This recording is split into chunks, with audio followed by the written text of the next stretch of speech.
नमस्कार, आप देख रहे हैं आवाज इंडिया, देश की भरोसेमंद आवाज। मैं हूं पिंकी सिंह शेरावत। आइए नजर डाल लेते हैं देश और दुनिया की 20 बड़ी खबरों पर। रक्षा मंत्री राजनाथ सिंह ने बिश्केक में अपनी चीनी समकक्ष एडमिरल डोंग जून से मुलाकात की और वास्तविक नियंत्रण रेखा पर शांति और स्थिरता बनाए रखने तथा व्यापक क्षेत्रीय सुरक्षा चिंताओं के संबंध में चर्चा की। राजदूतों और उच्चायुक्त के सम्मेलन में बोलते हुए विदेश मंत्री एस जयशंकर ने कहा कि अस्थिरता के दौर में भारतीय डिप्लोमेसी देश के हित को आगे बढ़ाने और देश के लक्ष्यों को सुरक्षित करने के लिए तैयार है। सम्मेलन में भारत के उच्चायुक्त, राजदूत और विदेश मंत्रालय के सीनियर अधिकारी शामिल हुए।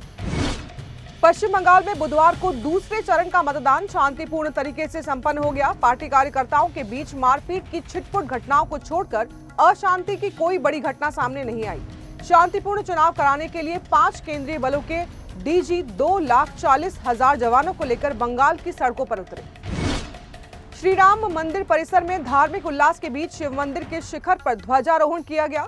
मुख्यमंत्री योगी आदित्यनाथ ने वैदिक मंत्रोच्चार के बीच ध्वज फहराया। इससे पूर्व उन्होंने भगवान शिव की पूजा अर्चना कर आशीर्वाद लिया। सपा प्रमुख अखिलेश यादव ने आरोप लगाया है कि पश्चिम बंगाल में स्वतंत्र और निष्पक्ष चुनावों को प्रभावित करने के लिए केंद्रीय बलों के माध्यम से एक समानांतर प्रशासनिक ढांचा तैयार किया गया है। उनका दावा है कि राज्य के मौजूदा प्रशासन के साथ साथ एक पूरी तरह से अलग चेन ऑफ कमांड खड़ी कर दी गई है। बेंगलुरु में मूसलाधार बारिश के चलते अस्पताल की दीवार गिरने से 7 लोगों की मौत हो गई है। मुख्यमंत्री सिद्धारमैया ने मौके पर पहुंचकर राहत कार्य का जायजा लिया और दोषियों पर कार्रवाई का भरोसा दिया। कर्नाटक के गृह मंत्री जी परमेश्वर ने बुधवार को कहा कि अगर कांग्रेस अध्यक्ष मल्लिकार्जुन खड़गे राज्य के मुख्यमंत्री बनते हैं तो पार्टी के सभी लोग उनका स्वागत करेंगे। उन्होंने कहा कि खड़गे एक वरिष्ठ और अनुभवी नेता हैं।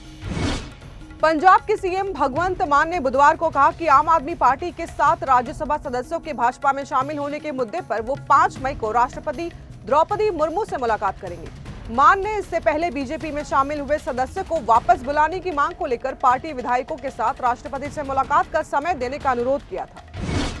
अरविंद केजरीवाल और मनीष सिसोदिया के बाद एक और आप नेता ने भी जस्टिस स्वर्णकांता को चिट्ठी लिखी है। एक्साइज पॉलिसी मामले को लेकर पूर्व विधायक दुर्गेश पाठक ने चिट्ठी में लिखा कि मैं अरविंद केजरीवाल के साथ खड़ा हूं। इस केस में मैं पेश होने में असमर्थ हूं। राजस्थान हाई कोर्ट की जोधपुर बेंच ने आसाराम की मेडिकल आधार पर अंतरिम जमानत 25 मई 2026 को बढ़ा दी है। अदालत ने पुरानी शर्तें बरकरार रखी और इलाज के अलावा अन्य गतिविधियों पर रोक जारी रखी। आंध्र प्रदेश की सियासत में बड़ा संदेश देते हुए सीएम चंद्रबाबू नायडू ने टीडीपी की नई कार्यकारिणी घोषित की। इसके तहत नारा लोकेश को कार्यकारी अध्यक्ष बनाकर संगठन को नई दिशा देने की कोशिश की गई है। इल्तिजा मुफ्ती ने मुख्यमंत्री उमर अब्दुल्ला पर जम्मू कश्मीर के साझा इतिहास से उर्दू भाषा को मिटाने की कोशिश करने का आरोप लगाया है। इल्तिजा ने दावा किया है कि मुख्यमंत्री के नेतृत्व वाले राजस्व विभाग ने जुलाई 2025 में प्रणाली से उर्दू को हटाने की प्रक्रिया शुरू कर दी थी। मणिपुर के 4 जिला के कुकी बहुल इलाके में बुधवार को हजारों लोगों ने रैलियां निकाली। ये रैलियां उखरूल जिले के एक गांव में 24 अप्रैल को हुई गोलीबारी की घटना के खिलाफ निकाली गई। रैलियों में लोगों ने 2024 में जातीय हिंसा के दौरान सामने आए पूर्व मुख्यमंत्री एन बीरेन सिंह से जुड़े कथित ऑडियो टेप की सच्चाई सामने लाने के लिए न्यायिक कार्रवाई तेज करने की भी मांग की। कथावाचक धीरेन्द्र कृष्ण शास्त्री एक बार फिर अपने बयान को लेकर सुर्खियों में हैं। नागपुर में आयोजित कथा के दौरान उन्होंने महिलाओं में बढ़ती शराब पीने की आदत पर टिप्पणी करते हुए कहा कि आजकल पुरुष तो छोड़िए, बड़े घरानों की माताएं भी पी रही है, बजरंगबली बचाए। जम्मू कश्मीर में रोजाना सफर करने वाले आम यात्रियों को बड़ा झटका लगा है। केंद्र शासित प्रदेश की सरकार ने एक अहम फैसला लेते हुए सभी प्रकार के कमर्शियल यात्री वाहनों के अधिकतम तय किराए में सीधे 18% की भारी बढ़ोतरी को मंजूरी दे दी है। बिहार बक्सर मार्ग पर बुधवार सुबह हुए भीषण सड़क हादसे ने पूरे जिले को झकझोर दिया है। हादसे में अब तक 6 लोगों की मौत हो चुकी है, जबकि 5 अन्य गंभीर रूप से घायल हैं। जंगलात चौकी के पास देहरादून की ओर से आ रही एक तेज रफ्तार यूपी नंबर की एक कार का अचानक टायर फट गया, जिससे वाहन अनियंत्रित होकर सड़क के दूसरी ओर पहुंच गया। इस दौरान सामने से आ रही राजस्थान नंबर की कार को टक्कर मार दी, जबकि उसके पीछे आ रही एक अन्य कार भी हादसे की चपेट में आ गई।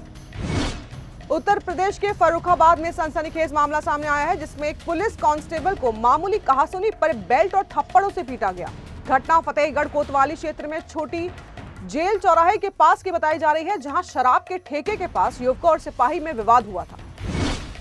बॉलीवुड अभिनेत्री सोनाक्षी सिन्हा ने अपनी चर्चित वेब सीरीज दहाड़ के दूसरे सीजन की जयपुर शेड्यूल की शूटिंग पूरी कर ली है। शूटिंग के आखिरी दिन उन्होंने पूरी टीम और क्रू मेंबर्स के साथ केक काटकर इस खास पल को सेलिब्रेट किया। ही मैन और masters of the universe series के क्रिएटर रोजर स्वीट नहीं रहे।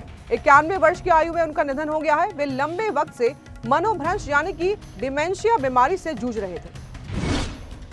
तो देश और दुनिया की बड़ी खबरों में फिलहाल के लिए इतना ही। जुड़े रहिए आवाज इंडिया के साथ, जल्द होगी मुलाकात। तब तक के लिए नमस्कार।